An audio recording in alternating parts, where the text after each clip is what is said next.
नमस्कार। हिंदी मेरा अभिमान चैनल पर आप सभी का स्वागत है। मैं डॉक्टर स्मृति उपाध्याय। हम लोग पढ़ेंगे मध्य प्रदेश सहायक प्राध्यापक परीक्षा यानी MPPSC हिंदी के पाठ्यक्रम के अनुसार। पूरा पाठ्यक्रम को 10 इकाइयों में विभाजित किया गया है। आज की इस कक्षा में इकाई 1 के हिंदी भाषा उद्भव, विकास और स्वरूप के अंतर्गत दूसरा पॉइंट है हिंदी प्रदेश की उपभाषाएं तथा बोलियां। इसमें अवधी, ब्रज, बघेली, मालवी, बुंदेलखंडी का परिचय, क्षेत्र एवं साहित्यिक अवदान है। तो इसमें हम सबसे पहले अवधी भाषा के बारे में बात करेंगे। अवधी भाषा काव्य भाषा के रूप में अवधी का उदय एवं विकास, इसके बारे में हम सबसे पहले पढ़ते हैं। तो पूर्वी हिंदी की 3 बोलियां हैं, अवधी, बघेली और छत्तीसगढ़ी। अवधी भाषा अवध क्षेत्र की भाषा है। इसका विकास अर्धमागधी अपभ्रंश से माना जाता है। भोलानाथ तिवारी, बाबूराम सक्सेना और सुनीति कुमार चटर्जी जैसे विद्वानों ने कोसली से ही अवधी के विकास को विकसित किया। भोलानाथ तिवारी स्पष्ट रूप से प्रमाणित करते हैं कि अवधी कोई आज की भाषा नहीं बल्कि पाली कालीन रचना और अभिलेखों से ही अवधी का आरंभिक रूप दिखाई देता है। अवधी के विकास को 3 चरणों में बांटा गया है। पहला है आरंभ से लेकर 1400 ईस्वी तक, विकास का प्रथम चरण। दूसरा है 1400 ईस्वी से 1700 ईस्वी तक, विकास का द्वितीय चरण। तीसरा है 1700 ईस्वी से आज तक, विकास का तीसरा एवं आधुनिक चरण। ठीक है। अवधी के विकास का द्वितीय चरण सर्वाधिक महत्वपूर्ण माना है क्योंकि इसी चरण में सूफी काव्यधारा, प्रेमाश्रयी काव्यधारा एवं राम काव्यधारा का विकास हुआ। ये मध्यकाल, जिसे स्वर्ण युग भी कहा जाता है, साहित्य का स्वर्ण युग कहा जाता है। अवधी भाषा का प्रयोग सर्वप्रथम हिंदी में सूफी कवियों ने अपनी रचनाओं में किया। मुल्ला दाऊद कृत चंदायन, इनका रचना काल रहा 1379 ईस्वी 1379। सूफी प्रेमाख्यानों में सबसे पहली रचना कही जाती है। सूफी काव्यधारा की आरंभिक रचनाएं व उनके रचनाकारों के बारे में जानते हैं। कुतुबन ने लिखी मृगावती, मंझन की है मधुमालती, उस्मान की है चित्रावली, जायसी की पद्मावती। उसके बाद उत्तरवर्णी चरण कहा जाता है चरण शेख निसार, यूसुफ जुलेखा, मीर कासमी, इनकी है हंस जवाहिर, नूर मोहम्मद, इनकी है इंद्रावती। जायसी द्वारा रचित पद्मावत अवधी भाषा की श्रेष्ठ अभिव्यक्ति कही जाती है। जायसी सूफी कवियों की भाव अभिव्यक्ति के लिए अवधी को सराहते हैं। जैसे उन्होंने क्या कहा, तुर्की अरबी हिंदुई भाषा जेति आही, जेहि मह मार्ग प्रेम कर सबय सराहय ताही। तुलसीदास द्वारा रचित रामचरितमानस अवधी भाषा की सर्वश्रेष्ठ रचना है। मधुसूदन कृत रामाश्रमेध भी अवधी भाषा की बेहतरीन रचना है। भीम कवि अवधी के प्रथम हिंदू कवि हैं। डंगवे व चक्रव्यूह इनकी प्रसिद्ध रचना है। राम भक्त कवियों की अवधी भाषा में जो रचनाएं हुई हैं और जो रचनाकार हैं उनके बारे में जानते हैं। जैसे तुलसीदास जी रामचरितमानस, दोहावली, गीतावली, कवितावली, बरवय रामायण, पार्वती मंगल, रामलला, नहछु, कृष्ण गीतावली, ये इनके अवधी भाषा में रचित रचनाएं हैं। ईश्वरदास द्वारा लिखित है सत्यवती कथा, भरत मिलाप, अंगद पैर। स्वामी अग्रदास ने लिखा ध्यान मंजरी, कुंडलिया, राम ध्यान मंजरी और रामायण। रहीम की है बरवय नाई का भेद। लालदास की है अवध विलास। अब आधुनिक काल की अवधी भाषा में हम आते हैं। मध्य प्रदेश के पूर्व मुख्यमंत्री पंडित द्वारिकानाथ मिश्र ने दोहा चौपाई शैली में अवधी भाषा में कृष्णायन नामक ग्रंथ की रचना की। यह अवधी का आधुनिक महाकाव्य कहलाता है। वंशीधर शुक्ल भी अवधी भाषा के आधुनिक काल के कवि हैं। अवधी भाषा में रचित कुछ काव्य पंक्तियाँ व उनके रचनाकारों के बारे में जानते हैं जो बहुत ज़्यादा प्रसिद्ध है। जानत है वो सिरजनहारा, जो किछु मन मरम हमारा। हिंदू मग्ग पर पाँव न राख्यो, काजो भाखा बहुत माख्यो। ये नूर मोहम्मद सूफ़ी कवि हैं, उनकी पंक्तियाँ हैं। इसी प्रकार होई है वही जो राम रचि राखा, जो जस करहि तस फल चाखा। ये तुलसीदास जी की कही हुई पंक्तियाँ हैं। आदि होता विधि माथे लिखा, अक्षर चारि पढ़े हम सिखा। देखन जगत चला सब जाई, एक वचन पै अमर रहाई। बचन समान सुधा जग नाही, जहि पाए कवि अगर रहाही। मोह चाऊ उठा पुनि ही ए, हो अमर यह अमृत पिए। ये पंक्तियाँ उस्मान द्वारा लिखी हुई हैं। अमीय मूरी मय चूरन चारु, समन सकल भवरुज परिवारु। सुकृत संग तनु विमल विभूति, मंजुल मंगल मोद प्रसूति। ये पंक्तियाँ, ये चौपाई तुलसीदास जी द्वारा लिखित है।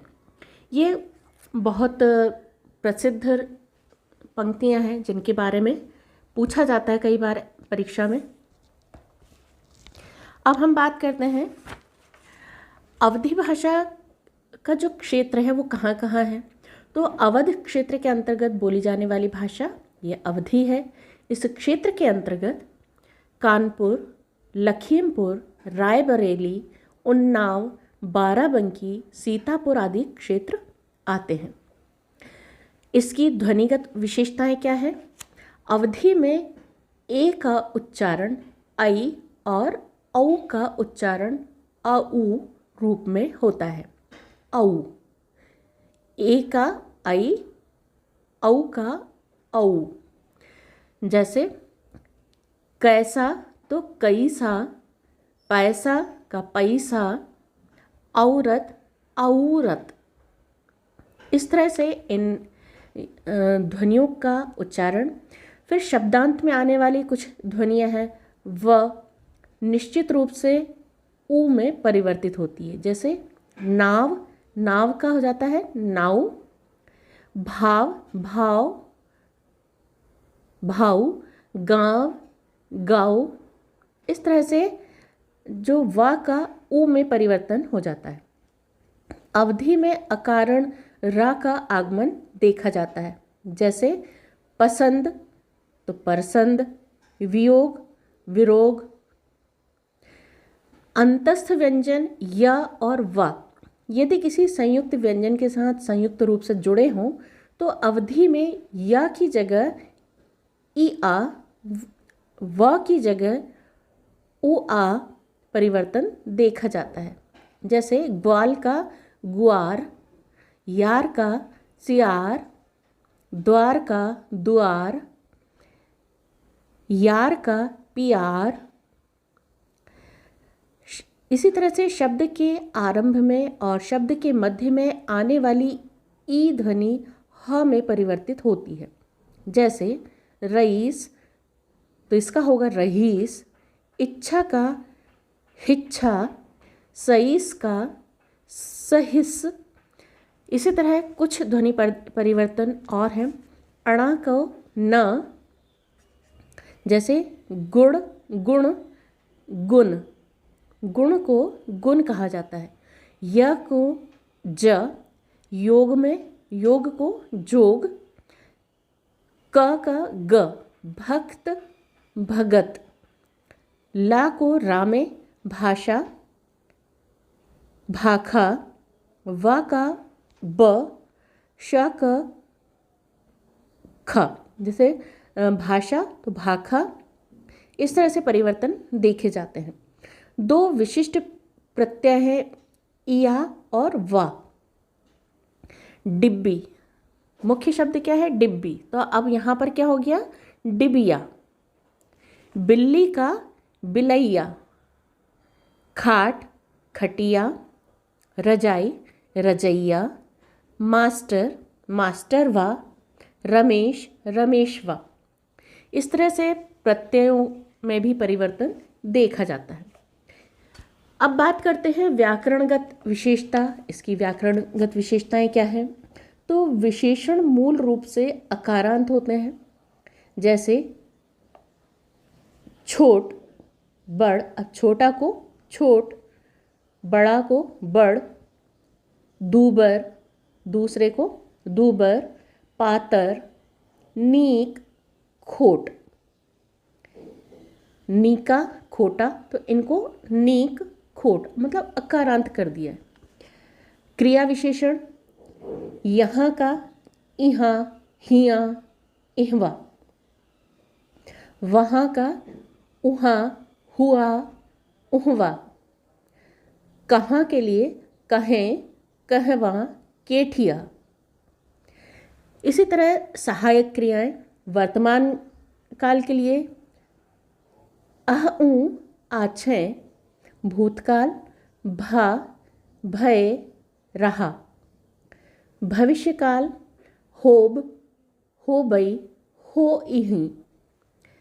क्रिया विशेषण भी इसी प्रकार से या, योई, वाँ, बाई, काँ, इताएँ, उताएँ, आंगू, पाछू, अंत्यय, इतय, उतय आदि।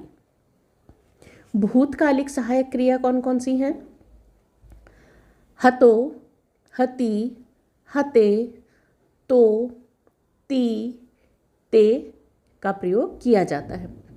भविष्यकालिक क्रिया हूँ हओ, हु है, हाँ है आदि।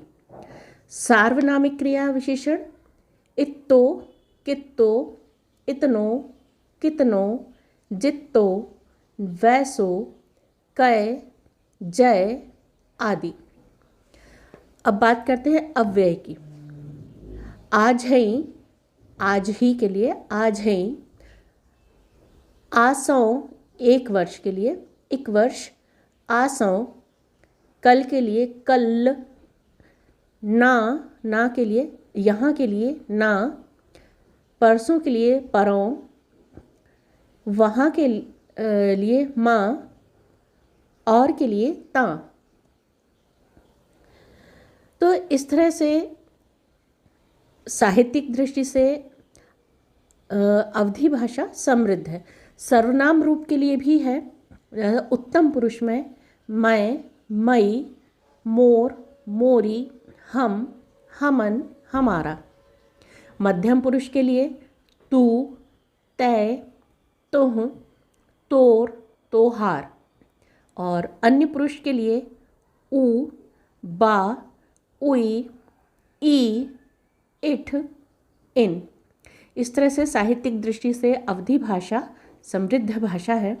इसके बोलने वालों की संख्या 2 करोड़ से भी अधिक है।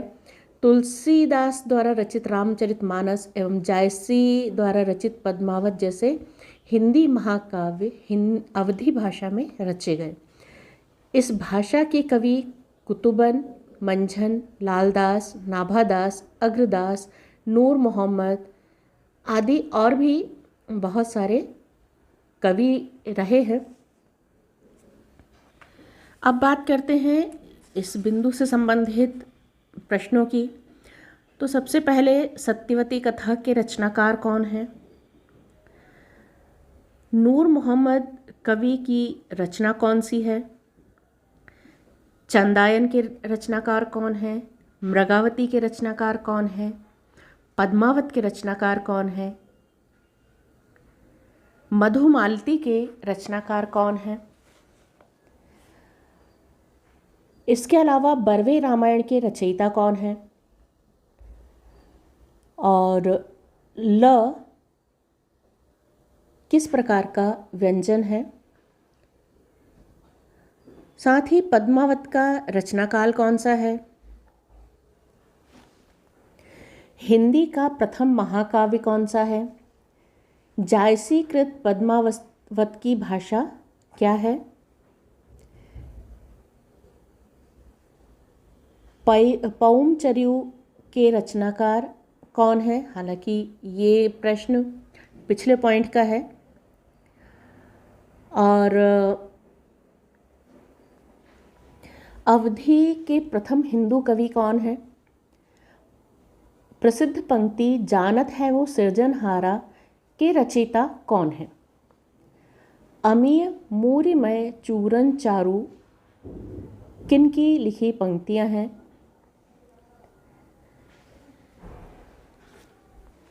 तो इस तरह से ये कुछ प्रश्न निकल कर आते हैं। तो इन प्रश्नों का उत्तर कमेंट बॉक्स में ज़रूर लिखें, और अगर इनसे संबंधित और कोई जिज्ञासा हो तो आप लोग पूछ सकते हैं। अगले वीडियो में अगली बोली यानी कि ब्रज बोली के साथ हम फिर उपस्थित होंगे। तब तक के लिए नमस्कार, धन्यवाद।